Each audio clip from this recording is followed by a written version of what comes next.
welcome to your day off. My name is Corey. I'm sit with best bud Tone. What's up, man? What's going on, brother? Pretty excited about today. Oh man, this has been kind of one of those dream podcasts. Something that's someone that in our industry she's known to our clients. That's how popular she is. I know it's pretty crazy. And how impactful she is to the industry. It's incredible. First, we have to thank Premier. Where are we? Philadelphia for bringing us up today. They actually, the story is that when we were at Premier Orlando, they said, "Hey, do you want a classroom?" And we were like, "Absolutely, we want a classroom." And then they were like, "You got to find your guest." And then I got sweaty because I kind of felt like immediately like I was going to be in middle school, right? And like nobody was going to show up. But we're actually doing this in front of a live audience, and this I totally feel like Oprah. We're having an Oprah moment here in front of a whole audience. Yeah, man. She inspires men and women all around the world, not only to better themselves, but to take charge of their life. You're in control of yourself. And dude, she's an amazing person. I can't wait to get in. Let's do it. Should we do it? Yep. Should we do it, guys? Should we get in? Yeah. Woo. So I'm super happy to introduce our guest today. Our guest today is Tabatha Coffey, and Tabatha Coffey. Who's Tabatha Coffey? But a little bit of the story is we met last year. We've been trying to do this for a year, so we finally made it happen, and we got to do it in front of an audience this time. Yeah, dude. Tabitha, welcome. Thank you. A year in the making, but I'm so glad I'm here, and I'm so glad I get to sit in front of a group of our peers. It's amazing. I know, our peers, right? Yeah, Isn't that crazy? Totally. Greatest industry ever. Yeah, and they know, like everybody knows, what you're doing, who you are, but let's start from the beginning. Where are you from? I am from Surfers Paradise, which is on the Gold Coast in Australia. And yes, it is pretty special. Pretty surface paradise. Pretty amazing, yeah. Could you imagine if you lived in a place named Paradise and it was terrible? Yeah, no, it's definitely paradise. It's pretty amazing. So, from Paradise to Jersey, but we'll get to Jersey later. There's a whole story there, right? And there's some miles, right? Right, yeah. Shit. So how did you find yourself finding our industry? Let's go back. So my mother was a hairdresser, but I never knew her as one. So she didn't practice hairdressing when I was a kid, but she was a hairdresser. Mm-hmm. My eldest brother was actually a hairdresser as well, but had not practicing when I was a kid. So I just there were those stories that my mum was a hairdresser and my brother was a hairdresser. I became a hairdresser because I was a weird kid, like a lot of kids. I was a weird kid and I didn't really fit in. I was incredibly overweight and I was picked on, and I went to a very posh girls' school and they were all little bitches, and not the good kind of bitch, the horrible kind of bitch. And my parents owned strip clubs in Australia, and like that doesn't make you weird enough? Yeah, to me it was normal, right? To other people it's weird. Exactly. To me it was normal. And the majority of the girls were transgender. Wow. So my place to sit would be backstage with the girls. That was my happy place and my thing, right? And I would sit back there as a little kid and I'd watch the girls get dressed. And I'd watch them do their makeup, set their wigs, bead their costumes, get dressed, talk about all the stuff that they were going through. And I think just because there was a kid hanging around, not that they ever held back because I was there, right, they put me to work. So I started doing hair by doing their wigs. And they taught me how to put hot rollers in, because it was hot rollers back in the day. Yeah. And they taught me how to hot roller their wigs and pin curl their wigs and glue triple lashes together and bead their G-strings and do all of those kind of things. So I kind of became a worker bee. Yeah, like live Barbie dolls. I did, totally, 100%. Live trans Barbie dolls. So that was like one of the things into the industry, because what I realized was hair was the last thing they did and it was super impactful. The other big thing for me, again, being a kid not fitting in, it was the days of weekly blow dries, right? So my mum would go and get a blow dry every week. I'd sit, I'd watch all the women come in one way, leave another, just watch them, right? Watch the cycle. And women always walked in you could tell they're a bit miserable, shoulders hunched, right, look on their face. And they'd come into this community. My mother's hairdressing was amazing. He was just amazing. And there was a community, and people would come in and they'd talk, and women would start smiling all of a sudden, and their boobs would come out, and there'd be a wiggle in their step when they walked. And there is this moment, so when you all go back to work, look for this moment, because it happens to all of us. It's so special when a client looks at herself just for a second, and it's really sometimes for a second, and she just looks at herself and thinks, I'm beautiful, I'm okay, I look good, I'm pretty, I feel amazing. There's just this recognition that happens, and that's because of us.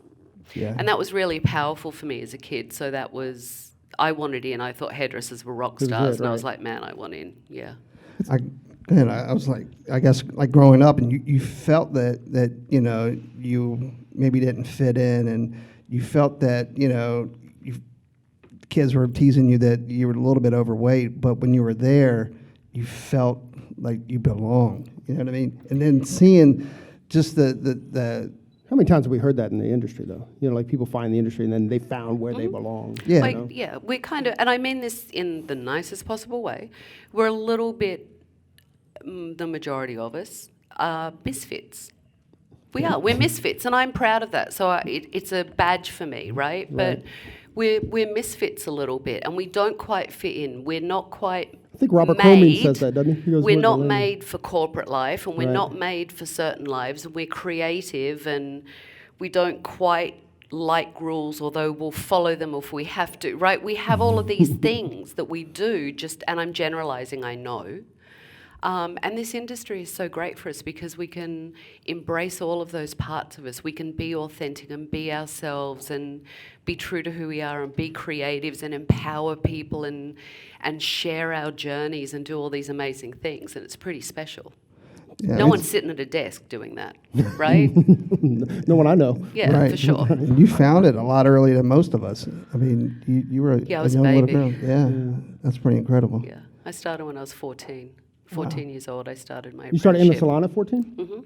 I did. I got a job. I told my mother I wanted to be a hairdresser, and she said, you have to obviously finish, right? Right. School, not all the way, but get the diploma I needed to in Australia, the equivalent. And she said, so if you get a job, you can drop out of school, because you can leave school at 14. In Australia, then you could. You can get a job and just go to night school and finish what you have to do. So I got a job. I worked for a year in a salon for free. They wouldn't pay me, It's not which quite was a fine. job, is it? And I worked for a year for free Wow. because I loved it so much. That's so awesome, man. I'm glad you loved it so much. We Yeah, just they sit couldn't and get rid of me. Chat you up. That's incredible. Wow. How many people knew that story? You know what I mean? As deeper we get in, the more I'm like sucked in. So here you are working for free at a salon at 14 years old. Did you like just stay there an apprentice to get your qualifications, or did you go to school? No, I worked there. I worked there until for a year, actually, until I was old enough to start my official apprenticeship. And in those days in Australia, it was a 4-year apprenticeship. So it's called you're indentured, and you sign into a salon, so they agree to take you on, and hopefully do your whole 4 years with the salon. And you go to TAFE College, which is our community college, once a week for hairdressing. And if you pass, you have to sit exams, just like if you go to college, like real college.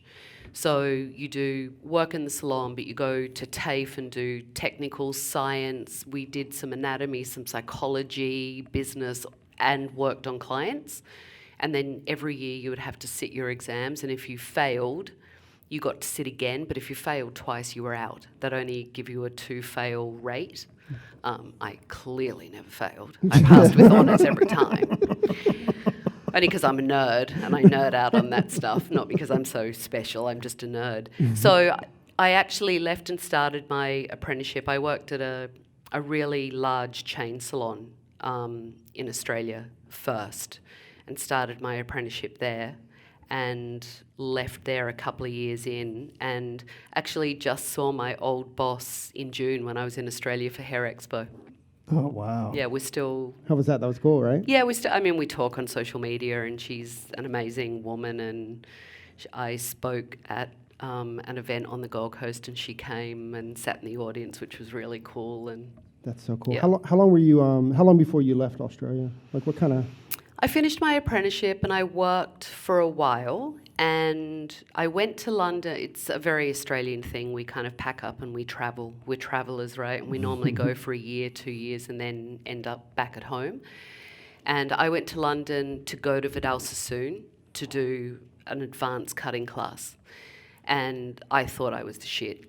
I mean, I did. I was a baby, right? And I just thought I was so amazing and so good. And I saved up all this money and I went to London. I went to Vidal Sassoon, and just like they just chopped me off at my knees. I was like, shit, I thought I was the shit. Thought And you were now, not so muchy. Not so muchy. Which was great because I needed that. And it was good for me. It was good for my ego, and it was good for me, and it was humbling. And I did my week class at Sassoon and just was like, yeah, okay, so this is my new drug I want in. And went back to Australia and worked 2, 3, 4 jobs, whatever I could get my hands on to save my money, to move to London, to retrain and work at Vidal Sassoon, and that's what I did. Oh, wow. Brilliant, man. Were you still working at the clubs? No, my helping your parents had sold the clubs a long time ago, and it was just really packing everything up. So I moved to London. Wow, I was young. I was 19. Oh my gosh. And thought that I'd do like the obligatory Australian thing, right? You go for 2 years and kind of get the job, get the experience, work, travel. That's what Aussies do. And then come home, and I still haven't quite made it home yet. Yeah, made it home yet. So when you were at Vidal Sassoon, did you work at like one of the salons, or like were you on like their team? I did. I worked at one of the salons. So you had to go through. When I was in London, I worked for three salons. One was Vidal, one was Tony and Guy, and then I worked for another Italian guy that had an amazing salon.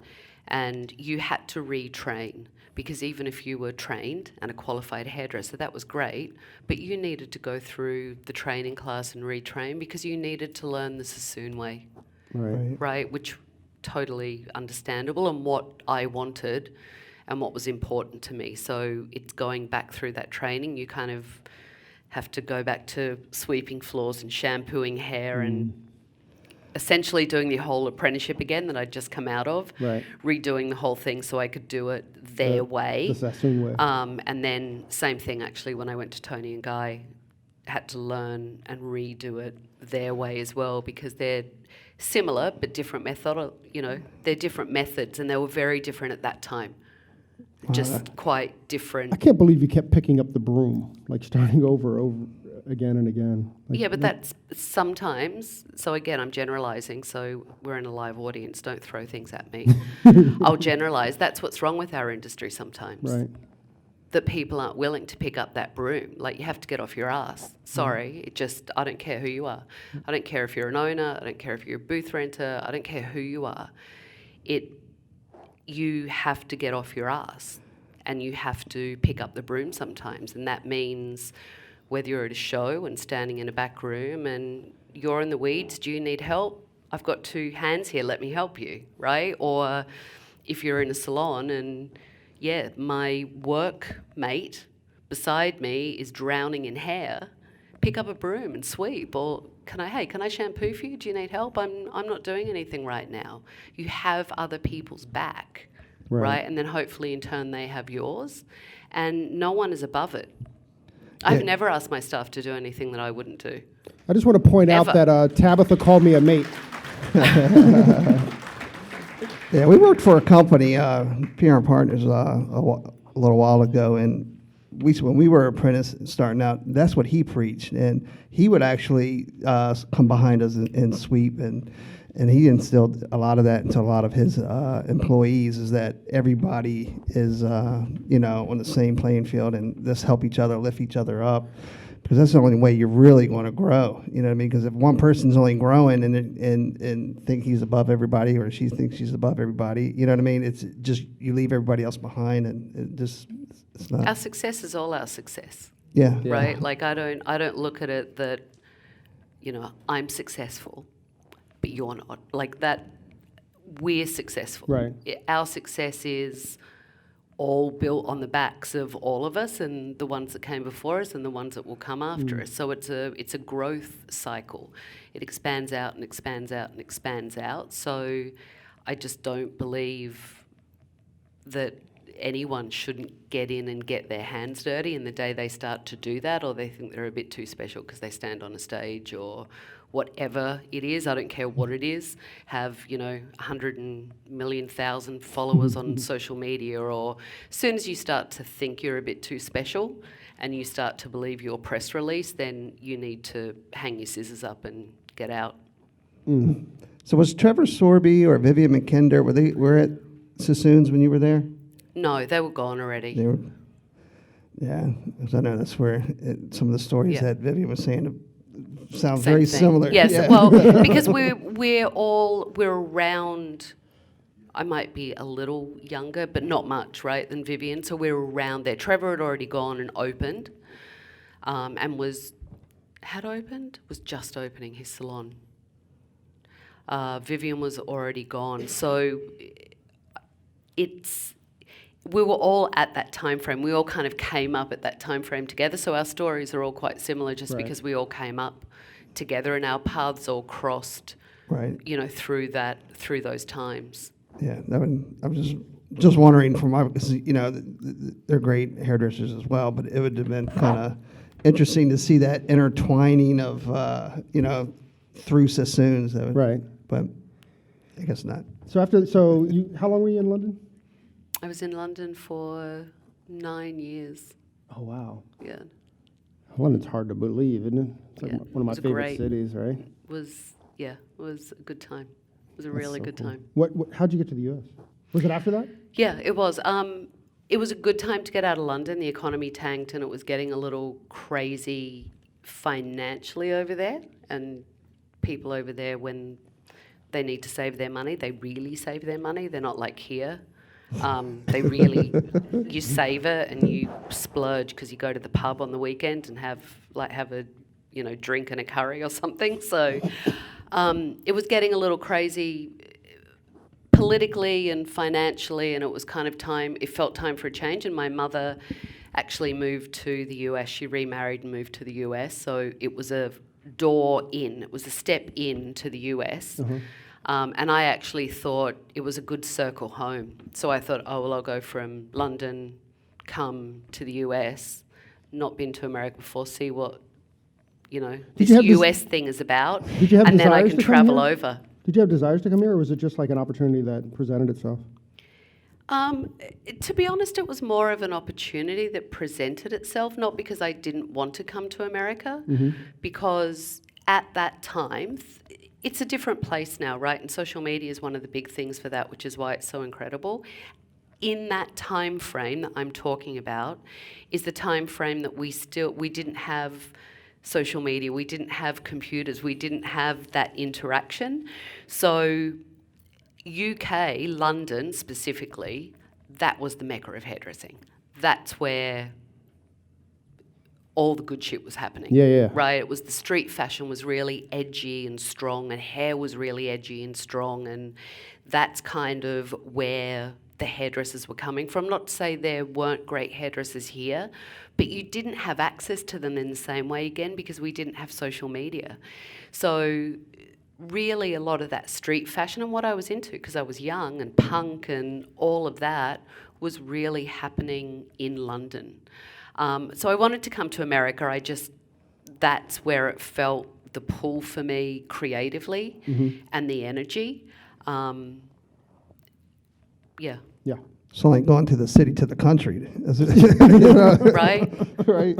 Well, I went to New Jersey, so it kind of was like going to the country. No disrespect. I still live there. I'm a Jersey girl. I may not sound like it, but I love Jersey. So I'm not giving a bum rap at all because I still live there and I love it. But yeah, I came from London from Hampstead Heath to New Jersey. It was a little bit of a culture shock. And your family's still in Australia? Yeah, yeah. Wow. Did you, when you first got here, did you work at a salon like in the city? I didn't, because I didn't think I would stay.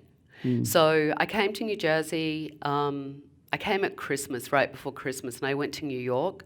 My mother, it was like a bait and switch. My mother had it totally set up. Bring me into New Jersey at night, don't see anything, put me in a car the next morning, take me to Manhattan.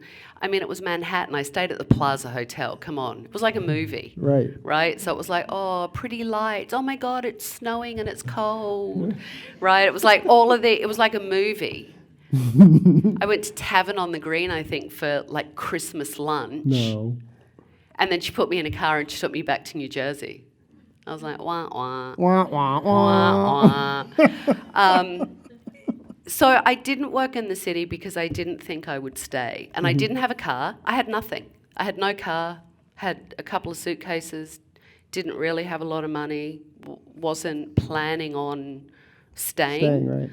I honestly thought it would be a bit like London. You go to a pub, you have a drink, you make some friends, you get in a car. I Thelma and Louise it, right? That was my vision. We do a Thelma and Louise across country. I get to California, I fly back to Australia, done deal. That was kind Bada bing, bada boom. that was the mindset. And then I realized in New Jersey, I was a strange age. I wasn't a kid, Right.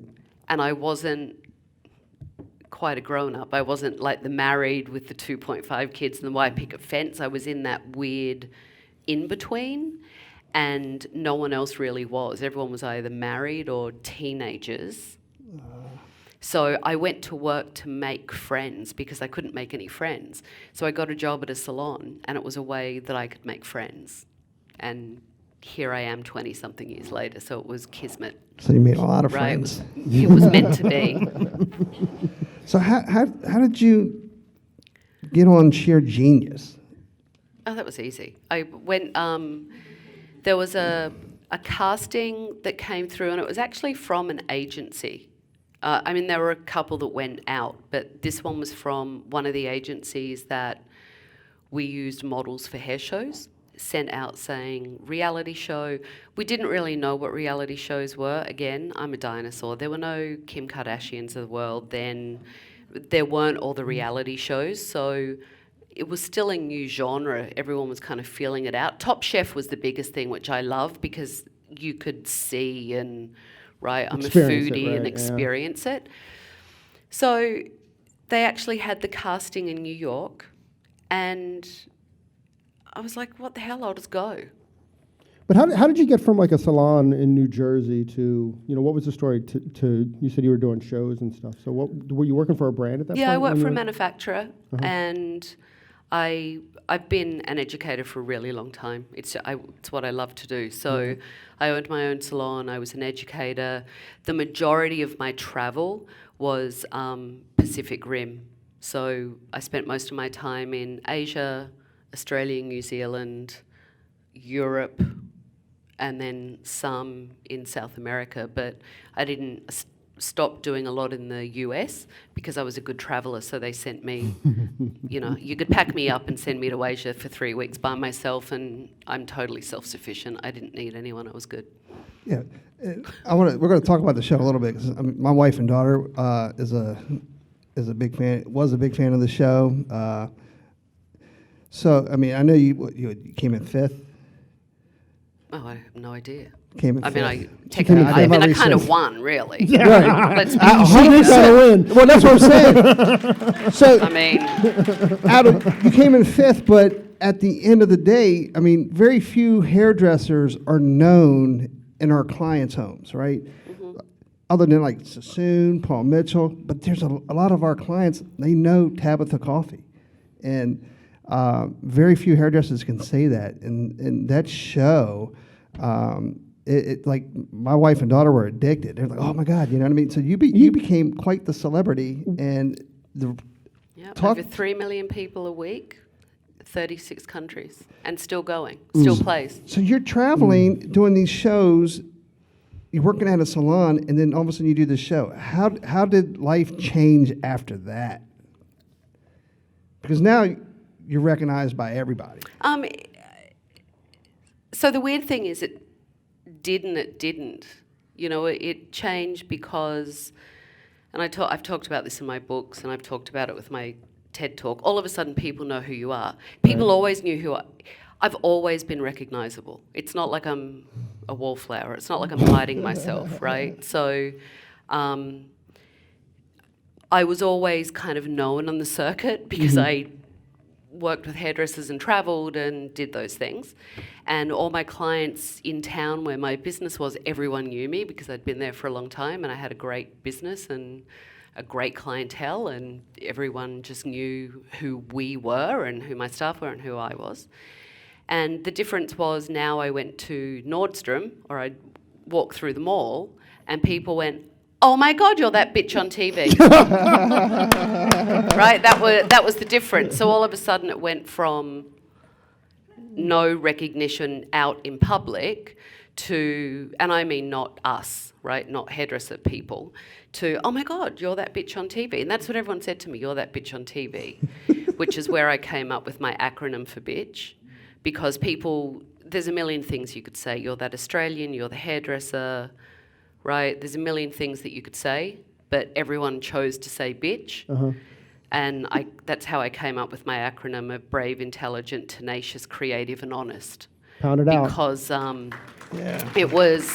I found it really offensive that people were calling me a bitch, and it wasn't a good representation of who I am.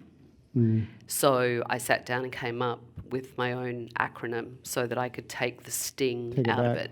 So really, the way my life changed is when I go out, if I come to hair shows, I sometimes feel a little bit like Madonna, and I love it, and it's amazing, and I'm so grateful. So thank you all for the love and support. It truly means the world to me. It is the best. It really is. It's amazing. Even when I'm tired and I look like I'm pissy, I'm flattered and grateful and humbled every single time. And other people know me, non-hairdressers know me. So I do go out and clients know me because I am, and I'm very grateful for this, I'm one of the few that straddle the line. The mainstream clients know who I am and want my opinion and want to know what they should do or listen to what I have to say, which I'm grateful for. And I'm very pro and very involved and love and will never leave this industry. So I do straddle this line that not everyone gets to straddle. So that's how my life changed. That's amazing. I became noticed. I mean, people call it famous. I don't think that. I became infamous, I guess. I became recognizable. I got to do a lot of really cool shit. I got to meet a lot of really cool people. But, you know, in other ways, my life hasn't changed. Like, you know, I don't drive, I'm not Martino, I don't drive like a, you know, yellow Lamborghini and need to do all of that. I still drive a shitty beat up car and, you know, do all those kind of things because I'm exactly the same person. And if you've known me for a long time, you know I'm no different. That's amazing. One of the lessons I got out of that, in that little bit of your story, is that people assumed who you were. Right. You know what I mean? Totally. But don't people do that all the time? Yeah, but you know, Just her focus was much bigger at that point. yeah, and it was a show, but you know, it's unfortunate that we do tend to make up our mind what someone is, or who, before we even have a chance to meet them or get the chance to know them. And you know what I mean? We're already judging, labeling, and figuring out, you know, they're a bitch. 100%. I mean, that's something I actually talk about when I do business classes and when I do my business seminars and things, or if I work with private clients, because we all judge. I don't care who you are. We all do it, right? Right or wrong. I'm not saying right or wrong, but we all do 100%. it. And we all do it to our clients. We don't like it when it's done to us, but we also do it to our clients. So we make these decisions when our clients come in. We look and size them up and go, she'll never cut her hair off. She'll never go a bright colour. She'll never do this. She'll never come back, right? We start to make these assumptions just based on how our clients look and decide how much they're going to spend, what they're going to do to their hair, what kind of client they're going to be. And because we've put them in the box, we're not even allowing them to be truly who they are, right? We've just put them in a box. So, yeah, it's a shame, but we all do that to some extent. So we all have to learn to let everyone be who they are and just meet them right there. So Tabatha, moving back a little bit, how hard was it finding that tough character? What was it a struggle to find it, or it was just there? I didn't mean to stump you. It's me. That's me. That's me. I've softened as I've gotten older, which is interesting. Marginally. I have softened as I've gotten older, and I've softened a lot. I was going to say a little bit, but a lot, because I am in front of people all the time. I'm an introvert. Mm-hmm. I'm incredibly shy. I know people laugh, right? But it's true. I'm incredibly shy. It takes a lot of energy for me to stand in front of a lot of people sometimes. I really am an introvert. I get stage fright. That's consistent. I've been doing this for 30-something years, nearly 40 years. I still get stage fright. It's just who I am. It's because I care. But I'm also really unforgiving, really tough. I expect a lot. I'm a perfectionist. I want things done how I want them done. Doesn't mean I'm always right. I just want them done how I want them done. Mm-hmm. And I also want to help, but I'm really passionate. So the worst thing for me is if I don't care, I don't care. Right. That's a bad place for me to be in. You always want me to care, because if I don't care, I'm dialing it in and I'm out the door and I don't give a fuck. Mm-hmm. And that's a bad place for me that's a bad space for me to live in. But I don't care if it's this water I'm drinking or sitting in front of you guys or standing on stage or going in and taking over someone's show, right, salon, and making a TV show about it. I'm driven on passion. So when I get passionate, that's me. Mm. So it wasn't hard because it wasn't a character, it's who I am. It's just one aspect of me. Right. Right? So you just see me it's very one-dimensional because you don't see the other parts of my life or career or the other things that I do. Well, I'm very thankful that all of our communications has been the end of the show, Tabatha. You've been very sweet and kind to us. Yeah, I'm definitely getting older. I'm definitely mellowing. Having said that, you never want to cross me because I'm sitting here terrified right now. That's when I can frighten myself at times. That's I'm full on. I know that. I'm pretty full on. Bitch changes into. Oh yeah. Right. Yeah. It's not a cute word. So what does the word authentic mean to you? It means it means being who you are, but that changes. I don't think we are who we are.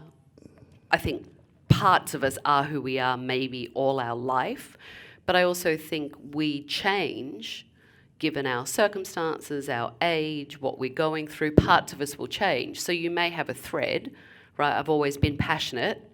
That carries on, but I've softened as I've gotten older because I've learnt how to deal with things differently and how to get the best out of myself and the best out of other people, right? Right. But authentic is being who you are and you have to be okay with it. It doesn't really matter what anyone else thinks. Yeah. You have to be okay, otherwise you're always trying to fight those demons and slay that dragon, or looking for someone else to slay it for you, and that doesn't work. Right. That's right. What? How long have you been in Matrix? Wow. We've had a love affair for a while. It's been kind of an ongoing love affair. This is full-time as Matrix Global Business Ambassador. This is 4 years straight. But before that, 6 years going in, I went in as an ambassador to go to Destination. It was my first time going to Matrix Destination, which is an amazing event that happens every 2 years in Orlando. It's coming up in January. So that was my first one, and I actually did hair, worked on stage, did a business class, really loved it. And before that, I'd done, not guest things, but done like a couple of events with Matrix here and there, and I kept coming back to Matrix. The thing that was interesting is when I had left the manufacturer I'd worked with for a really long time because I just couldn't do everything. I couldn't run a salon and have a TV show and do all these things. And it was time for me to leave. And I miss it because I miss the camaraderie, and I miss the team, and I miss you guys, and I miss this, and I miss hair shows. And it was time for me to get back out. And I had spoken to a couple of manufacturers, and no one knew what to do with me. It's really interesting. I actually had an executive say, I just don't know where to put you, because no one knows what to do with me, because I do straddle both lines, and they just don't know what to do with me. So they kind of want you, but they don't want to utilize you. Right. And Matrix were really the company, and to the credit of Martin, who was sitting here, who runs education at Matrix, it's like, I want you to be you, right? I want you to be... Just be Tabatha. Just be Tabatha and talk about what you want. And that's how I feel supported now with Matrix, with Martin and with Nancy and with all the team, is, you know, I'm into all these things, and I change, and I'm always doing all of these things, and I'm growing, and I go with these sometimes crazy ideas and go, hey, I have an idea and I think it would be really cool. And all of a sudden we're like, yeah, you know what, that would be great. Let's do that. So I'm supported to be who I am. That's awesome. Which is amazing. They're a really cool company. Matrix, and I hope I don't offend Martin and them, but, you know, even like a couple years ago, like Matrix was kind of dark to me. But what they've done over like the last 2 or 3 years and pushed themselves in the front of the industry again. And we have a few friends that work with Matrix again. And like, it's amazing how they've just like, pushed themselves to the front of the industry. It's been, for me, it's always... As I said, because I've kind of come in and out in the doing things, and I have a lot of really good friends like Christopher Benson. I go back a million years together. He's like my brother. So I know a lot of people that are in Matrix world. They always had heart, right? They always had the hairdresser's back. They always wanted the hairdresser to be better, and that is what I love. But yes, the company's done a really great job with just things like Mentor Me program, right, and saying yes to that, and supporting 5 new to the industry hairdressers and taking them on this journey and bringing them into shows and all the opportunities. They're going to be presenting, as I said, Matrix. Every 2 years we do Destination, which is huge. It's like 2,500, 3,000 hairdressers, as I'm looking at them, because I know they freak out every time I say it. And they're going to be presenting on stage in front of that many people for their first time. I mean, that's frightening, but super cool. And they're going to crush it because they've been so amazing. Supported with everyone at Matrix, and all the artists and all the artistic team have worked with them and taught them things, and, you know, helped them and are empowering them and are standing behind them. So they've got all of us there to lift them up. As a company to do those kind of things, that's really empowering, and it says a lot about what they want to do for the industry. You know what I mean? Which I love. I'm all in for that. Absolutely. So how long is that? Let's talk about that a little bit now that we're on the subject of Mentor Me. I mean, I know you came up with the idea, or whoever came up with the idea, you ran this huge contest, and you had all these people, and then you got down to 5 who actually won. How long is the Mentor Me program? So it's a year. It will be a year. So it was me that came up with it, and it was, again, one of those, I get a million. I've got an idea. Yeah, I have notebooks everywhere because I have a million ideas. And it took us a minute, and then we did it, and it's amazing. So everyone had to submit. There was a criteria. They had to submit. We went through. It was really hard. First of all, there was volume, right? There was a lot of people that submitted, but it was also really hard to look and narrow it down to 5. There was some really amazing. I don't mean kids in a bad way, but really amazing kids that like put this work out. So yeah, we picked the lucky 5, and they came into New York, and it's, it's a journey of a year. So coming into major shows, they were just at BTC that I know you guys were at. Here, they came into New York maybe a month ago, right? A month ago, we did a business class with me, hands-on cutting class with me, a colour class, and then they did a social media class and flew home. We do check-ins on the phone, coaching sessions, which I do in my real life with clients. I work with clients. Can you and coach imagine them that opportunity? and work their business, and we set goals and talk, and they have classes with all the different artists. So on Friday, there was a class with Daniel Rodan. They've done a class with Christopher Benson, with Philip Wolf, with Alfredo Lewis, Danielle Kiesling, Michelle O'Connor, Deelig, right? All the team. That's amazing. Yeah. What a great opportunity Yeah, it's for incredible. some young people, right? Can you imagine? I can't imagine. Can't imagine, Tabatha. I can't imagine that pressure of finding those, because I know we did the Presley Poe and Friends thing where we had like 400 entries or something, and it Yeah. was really hard to kind of we had to pick one, but I couldn't imagine. I know that Presley was like dying doing it too. Like she was crying Yep. trying to pick it up because she was also stressful. she also felt like you're also like they don't know it, but you're kind of pushing someone away at the same time that you're picking someone. And Yeah, that's- absolutely. There's a lot of pressure in that. and- Yeah, it was a lot, and you kind of have to look inside again. So you can't judge, right? Right. You have to look beyond. You have to hold space for someone and look beyond what they may have put to you, which is where they are now, and imagine where they could be in that year, so that you can try and also put the right group together, because it's also about putting 5 individuals together and a click happening, which these guys just did it from day one. We're so grateful and so blessed, and support each other through all of it, because that could not work as well. So there are a lot of little things. There was a lot of pressure on it. Creating a band. It's like you got your little tour band. Can we sing? Right. Can we sing? Sing and I dance? know I can't. You So sing and dance? Yeah, no. So is all 5 of them going to be on the stage together at the same time? Yeah, Presenting? absolutely. That's so Working cool. on their storyboards right now. They better be working on their storyboards right now. They better have their concepts. Mama said. They better have their concepts done. We haven't checked in yet since I've been here. We'll be doing that this afternoon. And yeah, ready to rock and roll for our rehearsal in November. So in the room we have 4 of the 5. Yeah. And the one that's missing is Steph P. And the incredible thing is that she won Presley Poe and Friends. She won the Presley Poe shadowing event. And then the very next day she gets a phone call from Tabatha. How crazy is that? Right. She gets a phone call from Tabatha. It's like, hey, guess what? Do you want to do this? Yeah, So that's like the in 2 universe days, it's telling her amazing. that she picked the right profession, right? That she won both those things in a day of each other. Yeah. It's amazing, right? I like it. I felt so proud and good for her. So is them presenting, is that the grand finale of the year? Yeah, that completes the year. I mean, it really is. It's to show. We have been documenting. These guys have done a great job of putting on social media what they do. So, people are following them.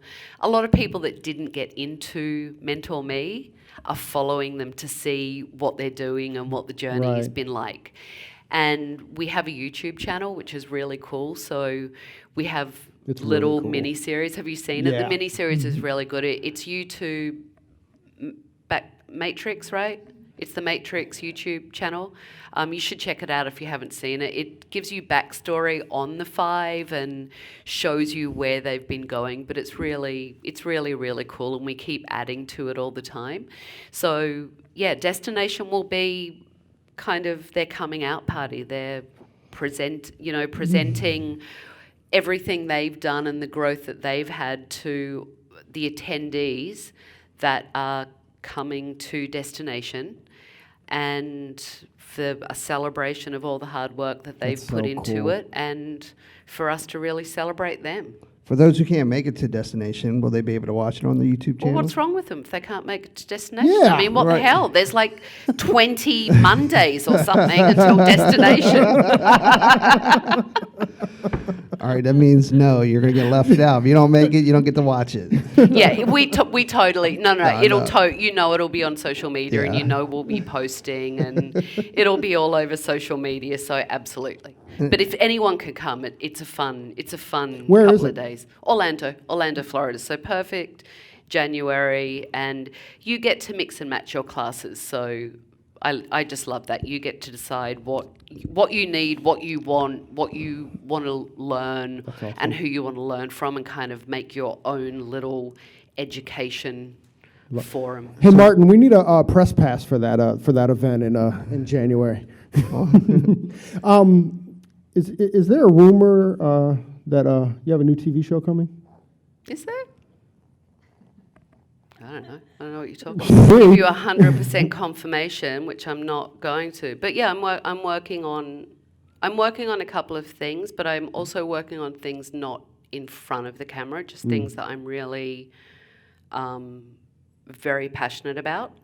One of them is the charity that I work with, Hair Aid, and the work that they do. It is really life-changing, and I'm working with an amazing documentary company in New York, production company, to make that into a documentary. I just think it's a very special story, not just for hairdressers, but yes, because you instantly see how we can change people's lives, but just for people in general, to shine a light on sex trade and what we're doing to women and girls primarily all over the world, because it has to stop, and until we all go enough, it's going to keep going. And as women, we should be a little louder than we are. Yeah. I'll get off my soapbox now. No. I want you to stay on your soapbox, actually, because so Hair Aid is the program that you work with, and kind of give us, like, what are they doing, and what are the amazing things? So Hair Aid was started nearly 12 years ago in Australia. The lady that started it is just unbelievable. She really is. She is a university professor. So she's not a hairdresser. She's fallen in love with our industry. And she started, short story is, she was in the Philippines with her husband, and she met two nuns in a bar. Such a great story. Literally met two nuns in a bar that snuck into a bar to have a beer and watch football. And they were having a conversation about what these nuns were doing. And they were rescuing, people are so poor over there that they have to make a choice which child to leave on the street. Because they can't feed them all, so they've got to decide which child to dump. And they leave them on the street because they feel like if they're gathered up off the street, they'll often have a better life than they could give them. And typically they're gathered up by prostitution gangs or drug gangs or mafia. And it's not pretty, but parents do that. So these nuns worked for an organisation that collected the children. Like any community, you can kind of track down who the parents are. They fed them, they health checked them, they made sure they're okay, and they go to the families and say, how can we help you? How can we stop this from happening?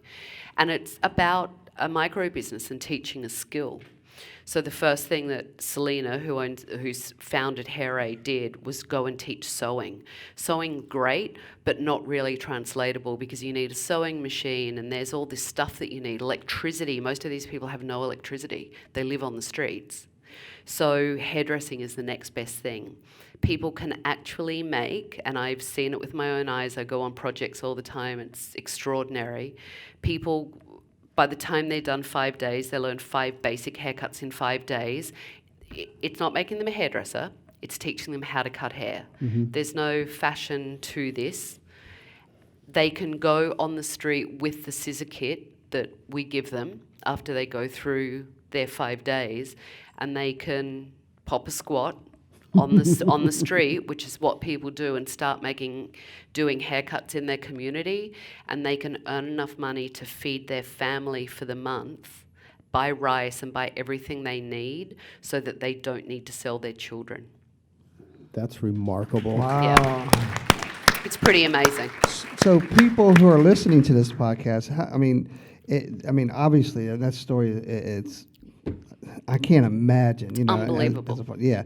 So how can other people get involved, or how can they learn more about this? So if you go, it's always on my social media. I always kind of have a link up there. So if you come to my Instagram or Facebook page, And I take care of my own social media, so if you ever ask me, it's always on there. You can follow Hair Aid, it's HAIRAID, and follow it on Instagram, Facebook. And they have a website, it's hairaid.org.au, right? And they've got a donate button for hairdressers. There are projects that go on every 6 months. You keep going back to the country, which is so amazing. So it's a 5-day, 7-day, let's call it 7-day commitment to go, and you go in and teach these people. Last time I was there, I was in Cambodia, working in the graveyards. There's a community that actually live in the graveyards and live on the graves, and taught hairdressing there. We always do something philanthropic, not just with training the girls. We go into orphanages and we cut all the kids' hair, and we do things like that. So it's really amazing. And just, yeah, if you ever need to get out of your own shit and just feel really good about what you're doing, and if you ever go, oh yeah, when people say I'm just a hairdresser, we'll come and teach someone that's just been rescued out of the sex trade how to cut a hair, and have that 14-year-old that's been treated like a piece of dirt for her entire life and raped by thousands of men look at you with tears in her eyes and say thank you that you've just taught her how to cut a bob. See how you feel about yourself. Wow. Miss Tabatha Coffey, you're amazing. I mean, I don't know what Run else to for say. office. Look at me, damn it. We kind of have a wrap up already. It's already been an hour. Oh, if it you can has? believe that. Wow. Yeah, that's amazing. First and foremost, from the industry, from this room, thank you so much. I mean, thank you for being a part of our industry and a part of our lives. Thanks for, honestly, thank you to all of you in this room, everyone listening, you guys, thank you for persevering for a year to make this happen. It takes all of your support. So, and I mean that. Everyone's support of not just my career and what I've done and all the things that I've done. You keep turning up to events I do and supporting on social media and coming to my classes and wanting to learn from me. You inspire me to keep growing, and I will always keep growing for this industry and always keep giving back to it because it's what I love to do. So I will continue to grow and have conversations with you and learn as much as I can and make myself a better educator and make myself a better teacher and keep coming back and giving it to you. And I appreciate you all for continually supporting me because it means a lot to me, so thank you. Thank you. Miss Tabatha Coffey, thank you for joining us on your day off.